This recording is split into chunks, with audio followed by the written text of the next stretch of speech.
Sino kausap mo? Wala yan.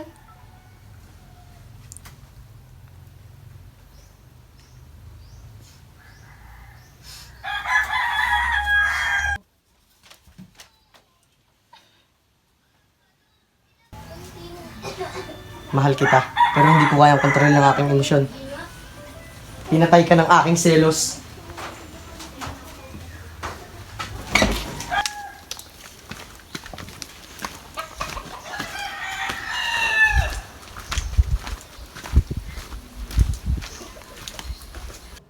Ito naman papilis natin sa business. Bakit anong meron? Nalulugi na wala siya active sa ating business. Ano ating gagawin? May inisip ko na lipat na lang tayo sa probinsya para magsimula ulit. Sige, magkayakanat na tayo mga kalisin. Sige.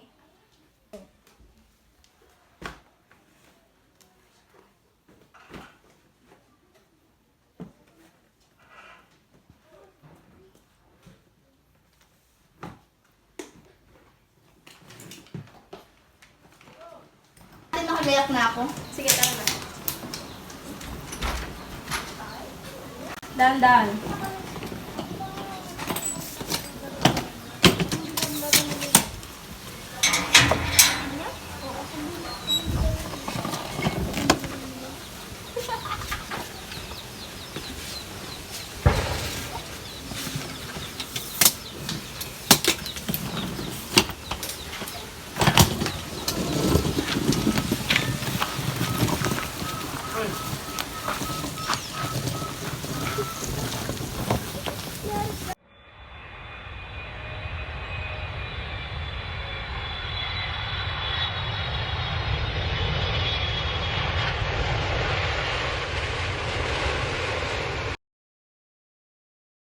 Saan kaya pinalanta ang bahay dito?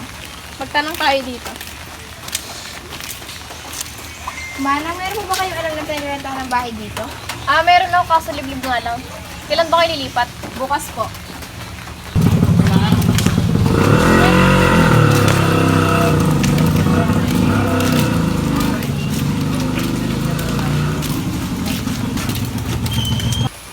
Nililipatan yung bahay.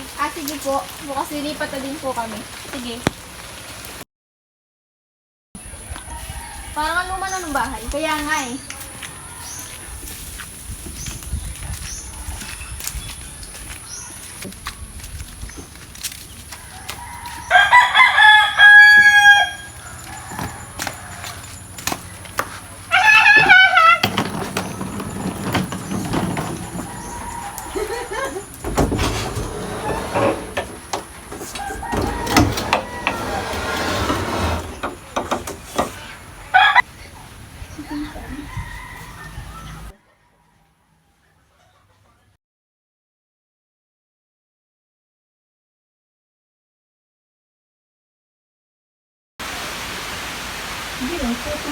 Nakarap naman dito, ang tahimik.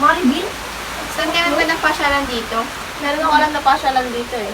Gusto mo bang gala kita dun bukas? Sige.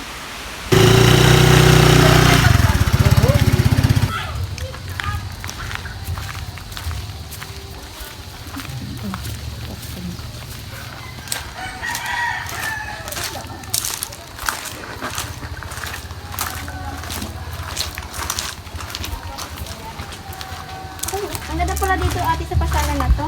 Maganda talaga dito. Dito ako lagi pupunta eh. Parang sarap balik-balikan. Oo.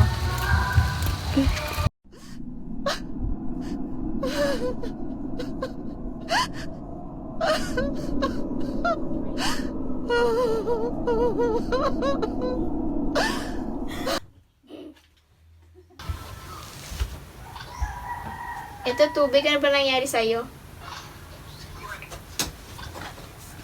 Nanaginip ako, isang babae humihingi sa akin ng tulong. Hayaan mo na, walang pansinin, tulog na lang ulit tayo.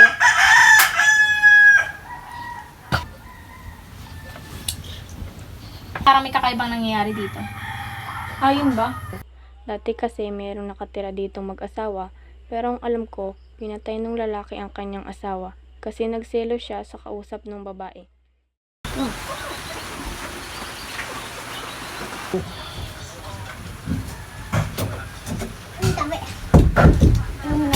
Trisha!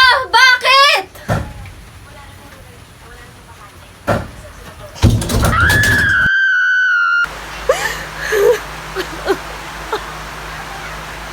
Ano yun?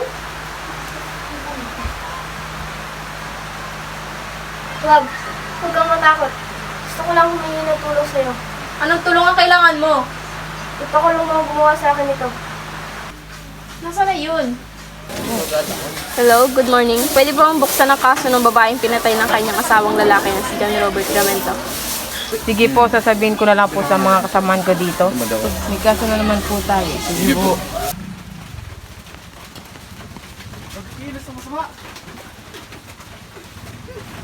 A few moments later. Game na, hindi na ba yan? Eh, patanggalan muna yung dalawa ay.